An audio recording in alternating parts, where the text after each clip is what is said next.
first vaccine victims we featured on this show was Jules Serkin, a presenter with BBC Radio Kent who now lives with chronic and crippling vaccine injuries. It's interesting to me that BBC News is not terribly curious about what happened to one of their colleagues any more than they're interested in the awful, appalling death of another BBC presenter, Lisa Shaw, whose poor widower tweets into the abyss almost daily, pleading for one of his wife's media comrades to take an interest in her fate.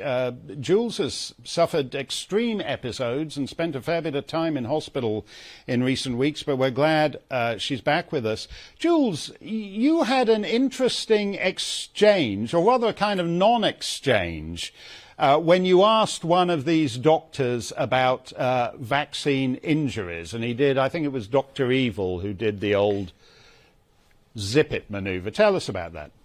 Well, it was a lady, actually. It was a female doctor, and she was lovely. She came to sit next to me after I'd been lying around in A&E for a while, and she sat down, and the first thing she did was a big yawn, because she was exhausted. And then I was telling her about the vaccine damage, and I said, you must be seeing it now, because I could see the difference. As soon as I came in, it was the D-dimer, the heart, the blood, you know. Lots of nurses, not too many doctors, sadly. And she said, yeah, but she said, zip mouth. And I said to her, you need to watch the Mark Stein show and hear what's actually happening and how we're talking about it. And she made a little note, and then somebody had a heart attack and she had to rush off and resuscitate them. So I lay on the couch and then I took a picture of her note, and she'd written Mark Stein, GBNews, which I thought was brilliant. So she had listened.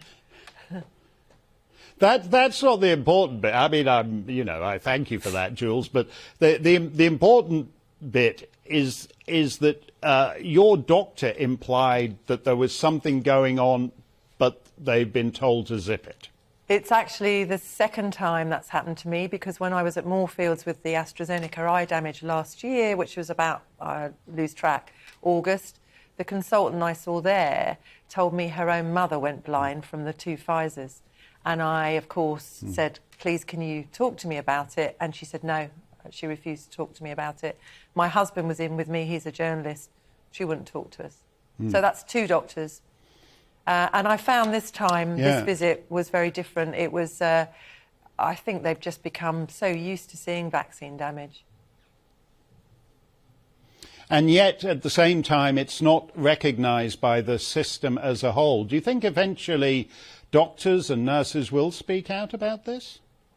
Well, there are some nurses speaking out, and they've lost their jobs. And I'm speaking to a beautiful, lovely, very senior NHS worker about stillbirths,